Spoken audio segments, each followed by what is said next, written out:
4장 23절에서 35절 말씀입니다. 사도들이 노임에 그 동료에게 가서 제사장들과 장로들의 말을 다 알리니 그들이 듣고 한 마음으로 하나님께 소리를 높여 이르되 대주제여 천지와 바다와 그 가운데 만물을 지으신 이여 또 주의 종 우리 조상 다윗의 입을 통하여 성령으로 말씀하시기를 어찌하여 열방이 분노하며 족속들이 허살에 경영하였는고 세상의 군왕들이 나서며 관리들이 함께 모여 주와 그의 그리스도를 대적하도다 하신 이로소이다. 과연 헤롯과 본디오 빌라도는 이방인과 이스라엘 백성과 합세하여 하나님께서 기름 부으신 거룩한 종 예수를 거슬러 하나님의 권능과 뜻대로 이루려고 예정하신 그것을 행하려고 이 성에 모였나이다. 주여 이제도 그들의 위협함을 굽어보시옵고 또 종들로 하여금 담대히 하나님의 말씀을 전하게 하여 주시오며 손을 내밀어 병을 낫게 하시옵고 표적과 기사가 거룩한 종 예수의 이름으로 이루어지게 하옵소서 하더라. 빌기를 다음에 모인 곳이 진동하더니 무리가 다 성령이 충만하여 담대히 하나님의 말씀을 전하니라. 믿는 무리가 한 마음과 한 뜻이 되어 모든 물건을 서로 통용하고 자기 재물을 조금이라도 자기 것이라 하는 이가 하나도 없더라. 사도들이 큰 권능으로 주 예수의 부활을 증언하니 무리가 큰 은혜를 받아 그 중에 가난한 사람이 없으니 이는 밭과 집 있는 자는 팔아 그 판 것의 값을 가져다가 사도들의 발 앞에 두매 그들이 각 사람의 필요를 따라 나누어 주리라. 아멘. 말씀의 본문을 가지고 누가 진짜 주인인가 라는 제목으로 말씀을 나누도록 하겠습니다.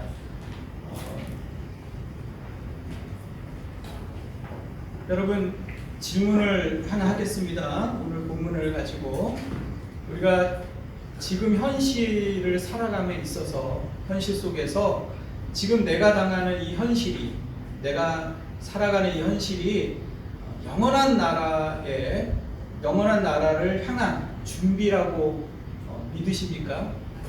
아니면 그저 하루하루가 불편하고 원망스럽고 하루하루 살아가는 것이 그냥 만족스럽지 못합니까? 이거는 굉장히 중요한 질문입니다.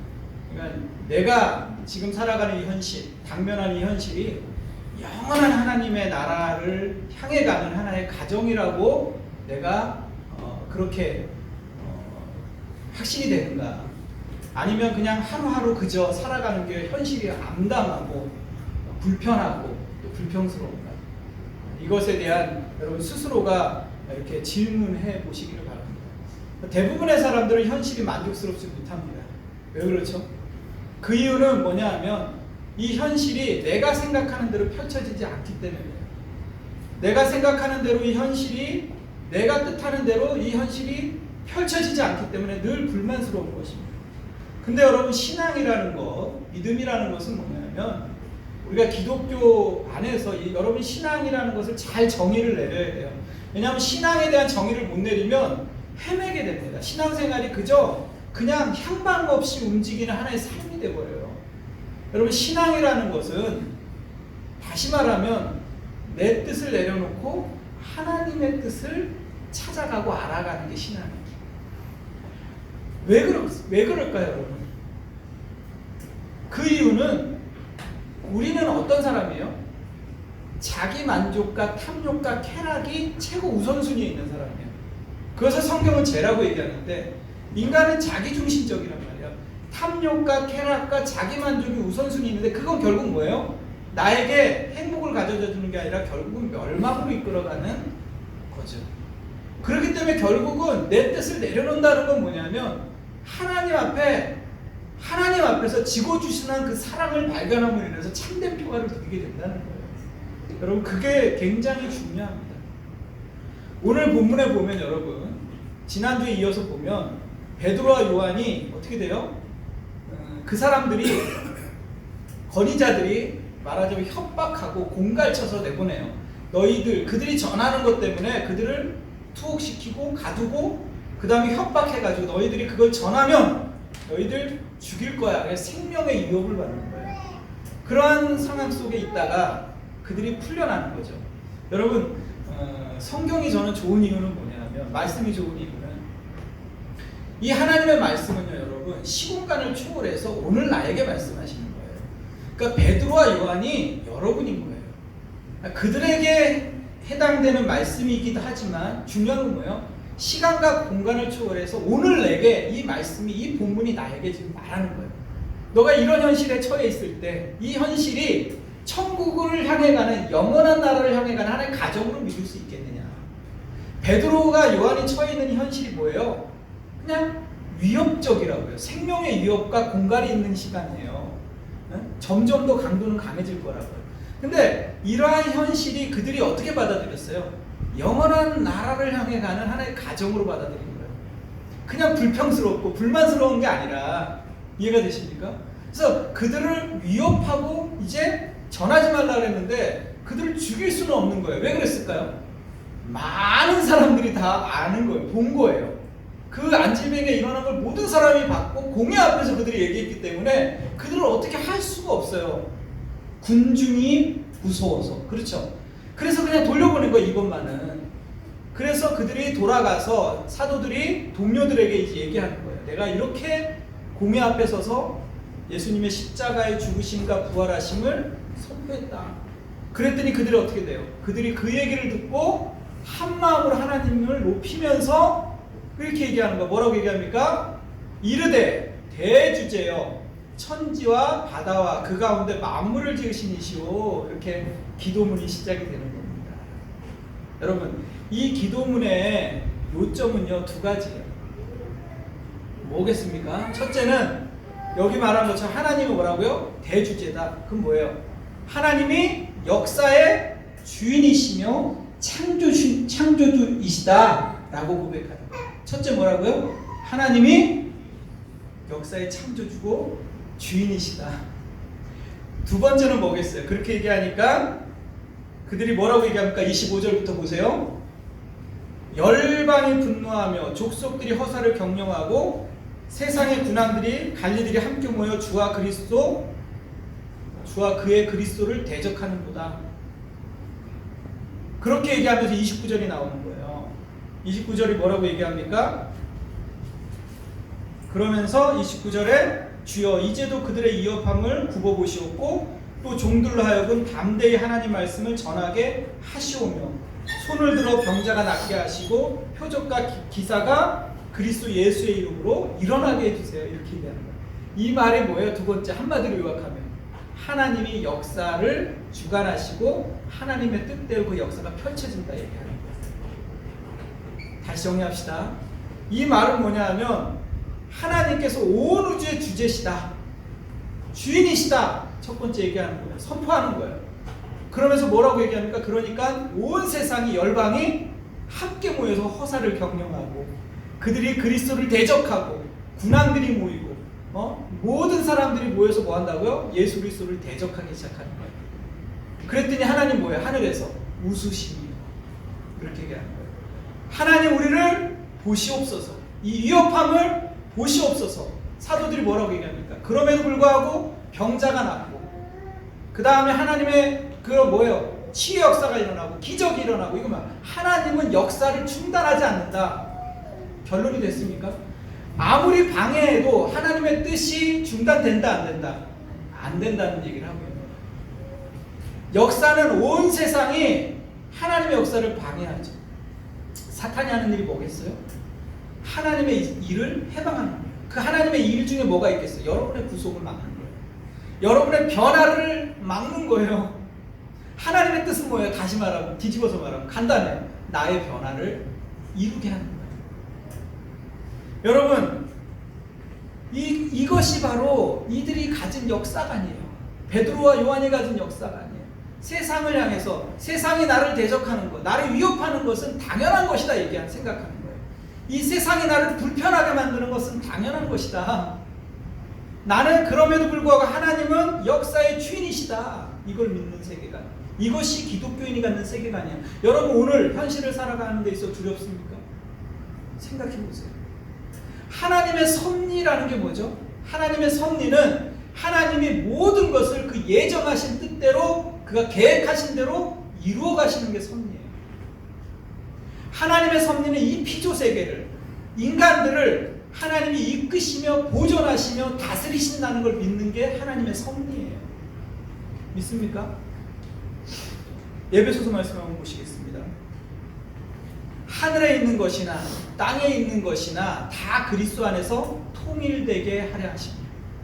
하늘에 있는 것이나 땅에 있는 것이나 모든 것이 예수 그리스도 안에서 그 머리 위에서 예수님의 머리로 통치할 날이 옵니까 안 옵니까? 온다 선포하는 거예요. 예수님께서 우리 모두의 주인이시다. 통일되게 한다. 뭐라고 얘기합니까? 모든 일을 그의 뜻의 결정대로 일하시는 이의 계획을 따라 우리가 예정을 입어 그 안에서 기업이 되었습니다. 모든 일을 뭐라고요? 뜻, 결정, 예정, 계획, 기업 이런 단어들이 뭘 의미해요? 하나님이 그의 뜻과 계획을 따라 이 세상을 지금도 역사하고 계시다. 성경은 말합니다. 거기에 저와 여러분이 있는 거예요. 그러니 그들이 하는 협박이 먹힐 리가 있어요? 그들이 하는 그 진짜 주인이 누군지를 아는 거야, 이 사람들은요. 너희가 지금은 잠깐 권세를 가지고 칼을 휘두르고 권세를 휘두르고 너희가 주인인 것처럼 행사하지만 진짜 주인은 따로 있다. 베드로가 믿음. 그러니 그 앞에서 담대할 수 있었던 거예요. 공회 앞에 서서도 담대하게 외칠 수가 있었던 것입니다. 여러분 진짜 주인은요, 사람들은 착각해. 자기라고 생각해요. 자기가 진짜 주인이라고 생각해요. 그리고 이 세상이 진짜 주인이라고 생각합니다. 그러니까 거기서 믿음을 잃어버리는 거예요. 여러분, 진짜 주인은 따로 있다는 사실을 기억하시기 바랍니다. 누가복음에서 마리아가 이렇게 고백을 해요. 이 똑같은 고백입니다. 이 말씀하고 마리아의 고백이 어떻게 일치하는지 한번 보세요. 성경이 말하고자 하는 게 누가복음 46절부터 보겠습니다. 마리아가 이르되 내 영혼이 주를 찬양하며 내 마음이 하나님 내 구주를 기뻐함은 그의 여종의 비천함을 돌아보셨습니다. 보라, 이제 후로는 만세의 날을 복이 있다 일컬으리로다. 능하신 이가 큰 일을 내게 행하셨으니 그 이름이 거룩하시며 긍휼하심이 두려워하는 자에게 대대에 이르는도다. 그의 팔로 힘을 보이사 마음이 생각이 교만한 자들을 흩으셨고 건세 있는 자를 그 위에서 내리치셨으며 비천 자를 높이셨고 줄이는 자를 좋은 곳으로 배불리셨으며 부자는 빈손으로 보내셨도다. 믿습니까? 이 찬양을, 이 기도를 한마디로 요약하면 뭐예요? 하나님은 높으신 분이신데 그분이 비천한 나를 찾아오셨다 이거예요. 그래서 이 세상이 가지는 가치와 질서가 실제로는 뭐라고요? 아무것도 아니다 라고 말하고 있는 거예요. 하나님께서 실제로는 주인이시다. 비천한 자를 높이시며 높은 자를 가난하게 하시며 교만한 자를 흩어버리시는 분이 따로 있다 이렇게 얘기하는 거예요. 이 세상은 자기가 권세를 가졌다고 생각하지만 실제 주인은 따로 있다. 역사의 대주제가 계시다라고 지금 누가복음에서 마리아가 찬양하는 거예요. 이것이 바로 신앙입니다. 신앙이라는 게 뭡니까 여러분? 기독교 신앙이라는 게. 기독교 신앙이라는 거는 하나님이 온 우주를 창조하셨다. 그분이 지혜와 힘과 권세를 가지고 계시는데 그 하나님께서 나의 아버지가 되신다. 이게 신앙이에요. 기독교 신앙이라는 거는 여러분 아주 단순하게 간단하게 말하면 여러분 기독교 신앙이라는 거는 온 우주를 만드신 하나님께서 뭐라고요? 나의 아버지가 되신다. 그 하나님께서 나에게 지금 은혜를 베푸신다. 이게 뭐라고요? 기독교 신앙. 이해가 되십니까? 이게 기독교 신앙이에요. 높으신 하나님이 비천한 나를 찾아오시고 이게 신앙이에요. 그분이 나를 돌보시고 은혜를 베풀기 원합니다. 그러니까 높은 데서 그냥 계시는 분이 아니에요. 종의 형체를 인간의 몸이 되셔서 나를 위해서 죽으시고 나를 위해서 부활하시고 그분이 바로 나의 아버지가 되시고 이게 기독교 신앙의 근거입니다. 여러분 예수님 믿으면 행복하다, 평안을 얻습니다, 기쁨을 얻습니다.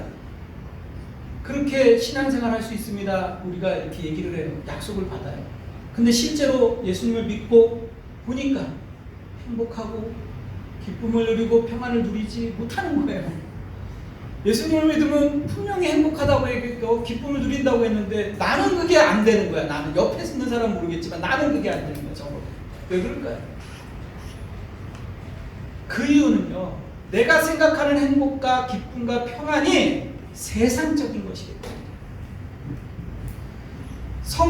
성경에서 말하는 기쁨과 평안과 행복은 뭐냐 하면 하나님과의 관계 안에서 누리는 거예요. 믿습니까? 이 말이 이해가 돼요? 성경에서 말하는 기쁨과 평안은요, 하나님과의 관계가 정상화됐을 때 오는 거라고요. 근데 대부분의 사람들은 어떻게 생각해요? 하나님의 관계는 신경도 안 써. 하나님의 관계는 내몰라라 내팽개쳐요. 그러고선 행복을 달라는 거지. 그러고선 평안을 누리게 해달라는 거지. 그러고선 기쁨을 달라고 하는 거지. 뭐예요? 그게 다 세상적인 기쁨을 요구하는 거예요. 세상에서 누리는 기쁨. 하나님, 다른 건 둘째치고 모르겠으니까 돈벼락만 내려주십시오.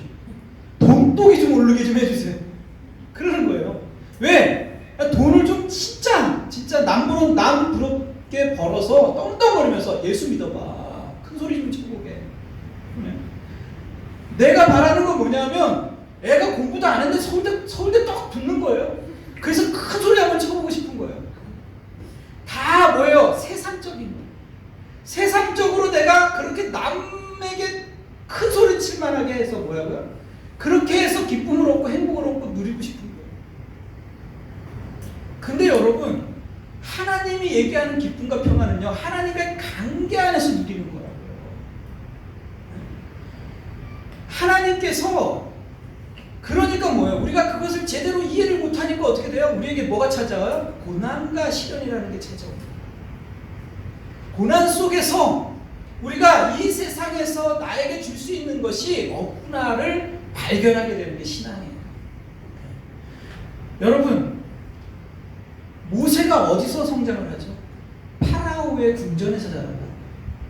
파라오, 그 당시에 최고의 권력을 누리는 그 파라오에서, 이집트에서 그가 성장하고 자라요. 나중에 그가 하나님의 이스라엘 백성, 하나님의 백성이라는 걸 알게 되죠.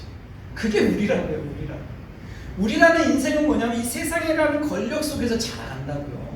이 세상이라는 가치관 속에서 자라간다고요. 근데 우리가 언제 알아요? 내가 하나님의 백성이라는 걸 알게 돼요. 네? 이해가 되십니까? 여기 말하는 것도 마찬가지예요. 세상은요, 군왕들이 모여서 대적한다고요. 예수를 믿는 것을 방해한다고요. 그러니까 여러분 생각해 보세요. 예수님을 믿으려고 하면, 제대로 믿으려고 하면 어떻게 되냐면 사탄이 공격하기 시작해요. 사탄이 모여서 방해하기 시작해요. 교회도요, 복음을 전하려고 하고 제대로 하려고 그러면 교회가 시끄러워지기 시작합니다. 왜 그런지 아세요? 사단이 가만히 두지 않아요. 하나님을 믿는 백성에게도 마찬가지예요. 그런데 그거를 당연한 것으로 생각을 해야 돼요. 세상은요, 불편하게 만든다고요. 편안하지 않아요. 예수님을 믿는 길은 어떤 길이에요, 여러분? 십자가의 길이에요. 예수님이 그 길을 가셨고 우리 보러 그 길을 따라오라고 말하는 거예요. 근데 우리는 어디로 가요? 세상적인 가치관을 추구한다고요. 높아지기로 하고 칭찬받기로 하고 다른 사람에게 인정받으려는 곳으로 자꾸 가는 거예요. 그러니까 하나님은 그렇게 하지 말라고 얘기하는 거예요. 왜? 우리의 행복이라는 것은 내세적이라고요. 하나님과의 관계 속에서 누리는 영원한 나라를 추구하는 나라지. 제자들은 그것을 알았던 거예요. 이들이 받았던 협박은 시작이 불과해요. 그 다음에 어떻게 하죠? 채찍질한다고요. 그 다음에 어떻게 해요? 죽인다고요. 근데 그 길을 이들이 위협으로 느끼지 않고 가는 거예요. 그런 공간에도 불구하고 어떻게 해요? 그가 영원한 가치관을 알았기 때문에, 누가 진짜 주인인지 알았기 때문에 그들이 그거를 향해 가는 거예요. 선교사들이 왜 오지로 들어갑니까? 이유가 있어요. 이 땅에서 영원한 행복을 줄 수 없다는 걸 알기 때문에 가는 거예요. 영원한 나라가 그들에게 있기 때문에. 마라나타 여러분 찬양했잖아요. 그 영원한 나라가 나의 가치입니다 라고 믿음으로 고백했는데 실제로는 아니라고 얘기하는 거예요, 삶에서. 이게 괴리가 일어나는데 이게 일치되기까지 오랜 시간이 필요합니다, 여러분. 쉬운 일이 아니에요, 여러분. 신앙이라는 건. 여러분, 그래서 그들이 오지로 들어가고, 여러분, 얼마 전에 우리가 말레이시아 갔잖아요, 전도에. 거기 갔을 때 뭐였어요? 그들이 빈민가를 이루는데 어떻게 해서 호수에서 살아요. 물에서. 물은 어때요? 시커먼 물이에요.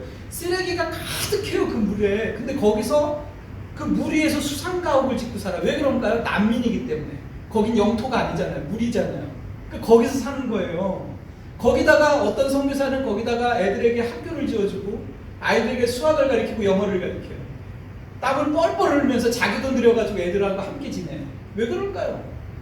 영원한 나라를 꿈꾸기 때문이에요. 영원한 나라. 여러분, 그렇게 했더니 31절을 보세요. 사도행전 4장 31절을 보니까 뭐라고 얘기하고 있습니까? 빌기를 당함에 모인 곳이 진동하더니 무리가 다 성령에 충만하여 담대히 하나님 말씀을 전하니. 이게 교회예요. 그들의 가치관, 그들의 세계관이 바뀌자 성령의 충만함이 임하기 시작하는 거예요. 믿습니까?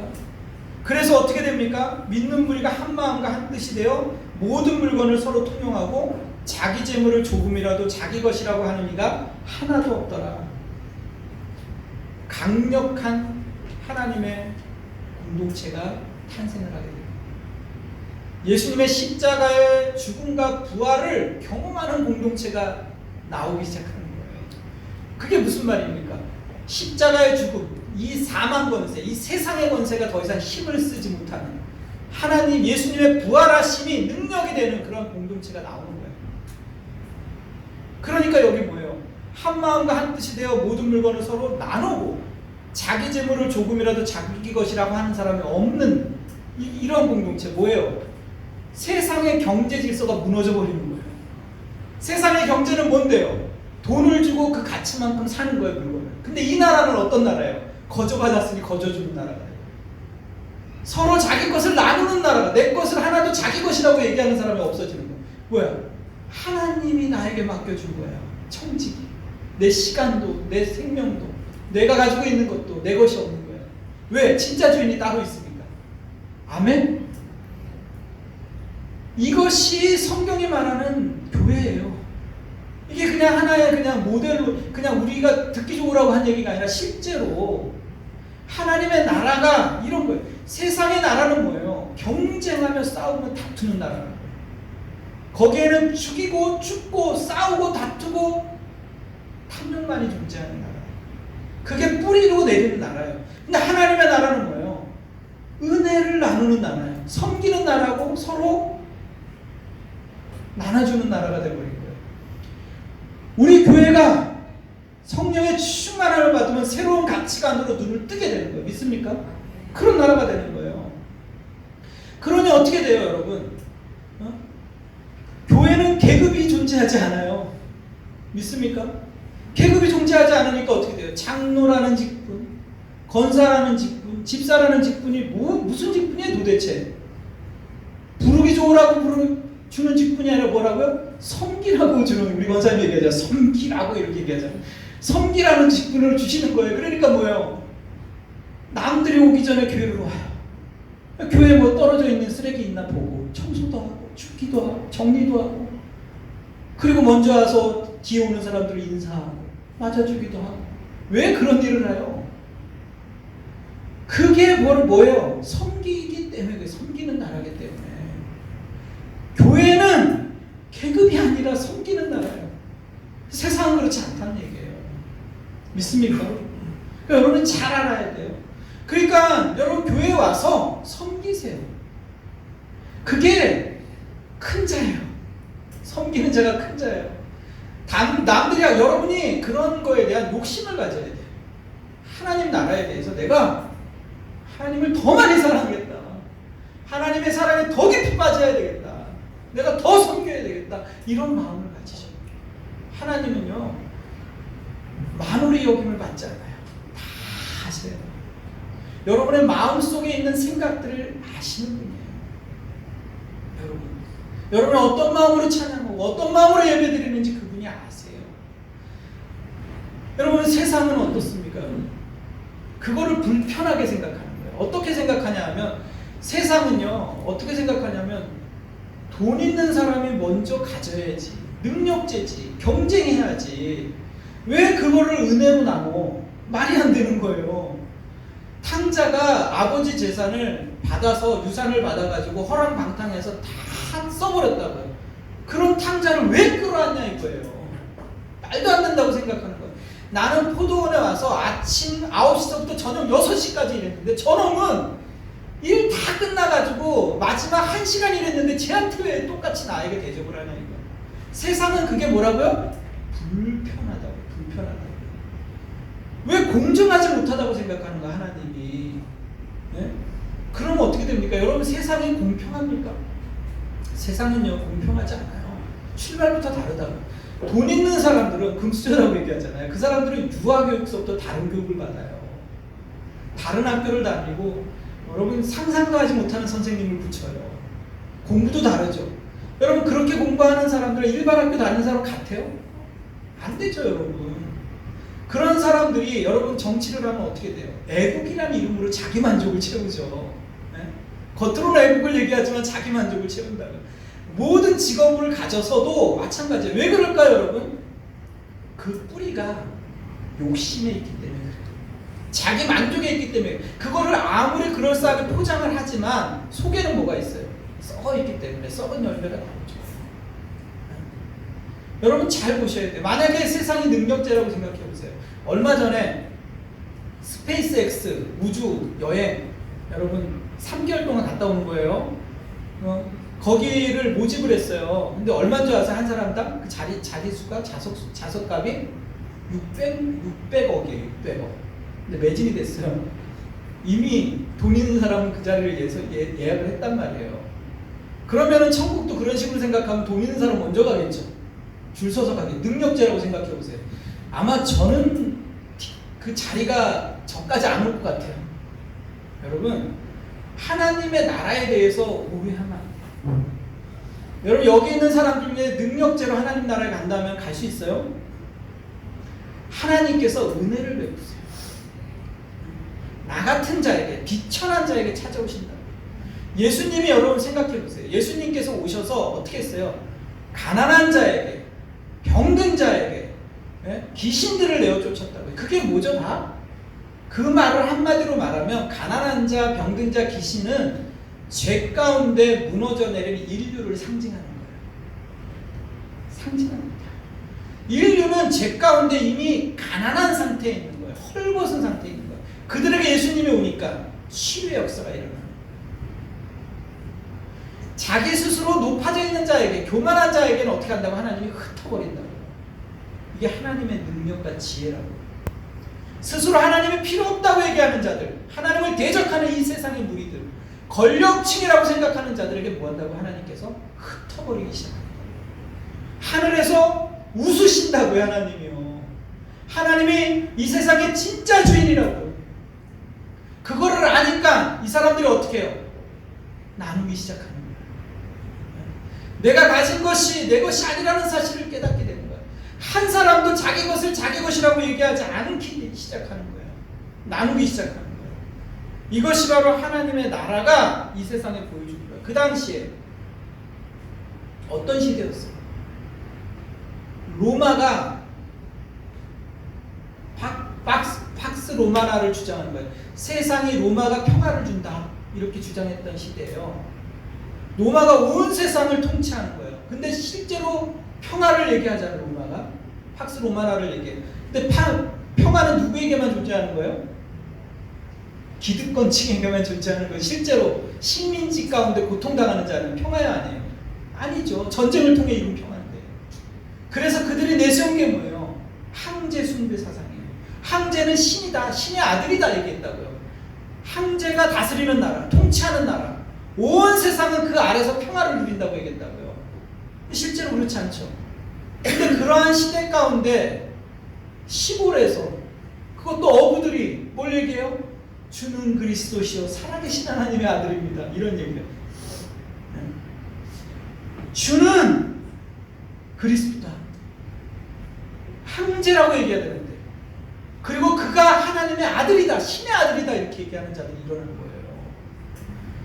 놀라운 거죠. 놀라운 거죠. 그게 그들에게 뭐가 일어나요? 그러니까 핍박이 일어나는 거예요. 협박이 일어나는 거예요. 공갈이 일어나는 거예요. 세상이라는 것이, 그게 로마라는 건 세상이에요. 세상이라는 자궁이라고요. 그 속에서 자라가고 성장하는 게 누구라고요? 하나님의 백성들이에요. 하나님이 때로는 그곳에 두시는 거예요. 여러분이 현실 앞에서, 이 어려움 앞에서 여러분이 서 있다고요. 여러분이 현실에 뿌리를 두고 살아간다고요. 근데 그 속에서 하나님께서 요구하는 게 뭐예요?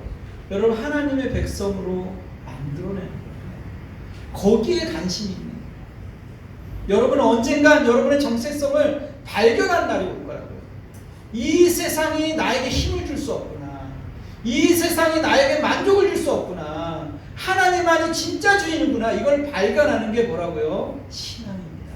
할렐루야. 그거를 깨닫는 거예요. 이 현실은 고되고 고난스럽고 현실은 어렵고 아파요. 현실을 살아가면서 여러분 결혼 생활을 하고 자녀를 키우고 쉬운 일이 하나도 없어요, 여러분. 그래 안 그래요? 하나도 없다고요. 그 현실 속에서 아이 기도하니까 괜찮아. 너 믿음이 없어. 기도를 안 해서 그래. 이렇게 얘기해요. 기도하면 다 괜찮아. 이렇게 하고 다 퉁치고 끝내요. 그런 신앙이 없다고요, 여러분. 폭풍이 불고 비바람이 불어치는데 그 한가운데 있으면 뭐예요? 피를 맞게 돼 있다고요. 옷이 젖는다고요. 나는 비 사이로 막 가는데 이게 신앙이야. 그게 신비주의 신앙입니까? 그런 신앙은 없다고요. 비가 오면 비를 맞아요. 그러니까 무슨 말이냐면 현실이 아프면 아프다고 얘기하는 게 신앙이라고요. 근데 그게 어때요? 기대론덕이 있는 게 신앙이라고요. 하나님께 맡기는 게 신앙이라고요. 하나님, 제가 비에 젖었어요. 지금 폭풍이 몰아쳐요. 비바람이 몰아와요. 내 인생이 암담하고 현실은 고달파요. 라고 하나님 앞에 부르짖는 게 뭐다? 신앙이라고요. 그게 신앙이에요. 안 아프다고 얘기하는 게 아니라 아프다고 얘기하는 게 신앙이라고요. 근데 나에게 누가 있어요? 아버지가 계시니까 비천한 나를 돌아보시는 거예요. 나에게 찾아오시는 거예요. 그냥 멀리서 애행하고 있는 분이 아니라 현실에서 뚫고 들어와서 뭐가 된다고요? 종이 되셔가지고 십자가에서 죽으시고 나 대신에 찢기시고 버림받으시고 나를 위해서 그렇게 생명을 드리는 분이 계신 거예요. 그거를 이해하기 시작하는 거예요. 세상을 이기는 분이 계시는 거예요. 내가 세상의 위협을 내가 뚫고 가는 거예요. 이게 믿음이고 거기서 용기를 얻고 오늘 현실을 내가 살아가는 거예요. 그게 신앙이에요. 그래서 빌립보서의 말씀에 이렇게 얘기하죠. 내가 여러 번 너희에게 말하거니와 이제도 뭐라고요? 눈물을 흘리면서 말한다. 이렇게 얘기하는 거예요. 바울이. 눈물을 흘리면서 말하는 거예요. 뭘 말하고 싶은가 보세요. 여러 사람이 그리스도의 십자가의 원수로 행하느니라. 지금 많은 사람들이 그리스도를 대적하는 거예요. 원수로 행해요. 십자가의 원수로 행해요. 그들의 마침은 멸망이다. 그들의 신은 배요. 그들은 배부른 거, 만족, 자기 만족에. 그들의 신은 뭐라고요? 자기 만족에 있다고요. 배부른 거에 있어요. 배. 이해가 되십니까? 자기 만족에 있어요. 그 영광은 그들의 뭐예요? 결국은 부끄러움이에요. 수치를 당하게 된다고. 여러분이 죄를 짓고 계속 하나님으로부터 원수로 행하면 어떻게 돼요? 결국은 수치, 부끄러움이 여러분의 영광이 되는 거예요. 하나님과 원수로 행하고선 그 멸루관이 승리할 거라고, 승리일 거라고 착각하며 살아가는 거야. 사단이 속인다고. 결국은 뭐예요? 부끄러움이에요. 수치를 당하려고 합니다. 그들은 뭐예요? 땅의 일을 생각하는 자. 그러나 우리의 시민권은 하늘에 있는지라. 거기로부터 구원하는 자, 곧 주 예수 그리스도를 기다리노니 그는 만물을 자기에게 복종하게 하실 수 있는 자의 역사로 우리의 낮은 몸을 자기의 영광의 몸의 형체와 같이 변화시킨다. 아멘. 우리의 변화에 있는 거예요. 하나님의 목적은요. 아주 단순해요. 여러분을 변화시켜서 하나님의 자녀로 만들기 위해서 이 세상이라는 용광로에 집어넣은 거라고요. 그 세상이라는 용광로는 여러분에게 위협하고 협박하고 고난을 주고 하나님의 자녀답게 살지 못하도록 유혹한다고요. 세상의 가치관. 근데 이 세상의 가치관이 힘을 쓰지 못한다는 것을 여러분이 깨닫는 거예요. 이게 기독교 세계관이에요. 그들의 위협함을 굽어 보시옵소서. 저들의 협박은 아무런 힘이 되지 못합니다. 그렇게 얘기하는 거예요. 왜? 하나님이 대주제시이기 때문에. 이걸 믿음으로 고백하는 거예요. 마리아가 고백했듯이, 모세가 깨달았듯이, 베드로와 요한이 알았듯이 오늘 누가 알아야 돼요? 내가 알아야 돼요. 이 현실 속에서. 그러니까 여러분이 살아가는 그 현실이 다만 시간이 지나가는 게 아니라고요. 시간이 다만 흘러가는 게 아니라고. 이 현실이 하루하루가 쌓여서 뭐랑 연결돼요? 천국이랑 연결돼요. 하루하루는 무의미하게 그냥 버려지는 인생이 아니라고요, 여러분. 그냥 하루하루는 불평스럽고 원망스럽고 짜증나는 하루가 아니라 이 하루가 이 고난스럽고 현실이 어렵지만 이게 뭐라고요? 천국으로 가는 하나의 가정이 되는 거예요. 아멘. 그래서 신자의 인생은 버릴 것이 없는 거예요. 네? 넘어져도 승리하는 거예요. 그러나 세상 사람들은 승리하려고 해도 넘어지는 거예요. 결국 실패하는 거예요. 그가 무엇을 쌓든지, 그가 무슨 공로를 했든지 그게 다 허사로 돌아간다고요. 허사를 경영하는 도다. 뭘 한다고요? 하나님이 웃으시니. 그가 공부를 했다고 해도, 그가 높은 지식을 가졌던들, 인류대학을 나왔던들, 그게 뭐예요? 허사를 경영하는 도다. 이렇게 되는 거예요. 높으신 계신 분이 뭐라고요? 웃으시니. 여러분의 삶은 실패한다고 생각해도 거기가 바로 하나님을 만나는 승리의 자리가 되는 거예요. 믿습니까? 이 믿음을 가지고 승리하는 인생, 하나님의 복된 자녀가 되기를 간절히 축원합니다. 그래서 결론적으로 뭐라고요? 무지와 고통은 현실적 아픔에서 뭐라고요? 부활을 경험하는 시간을 갖게 해달라고 기도합시다. 현실은 하나님의 나라를 경험하는 뭐다? 무대다. 믿습니까? 하나님을 아버지라고 부르는 사랑받는 그의 자녀인 것을 뭐라고요? 기억하자. 나는 누구다?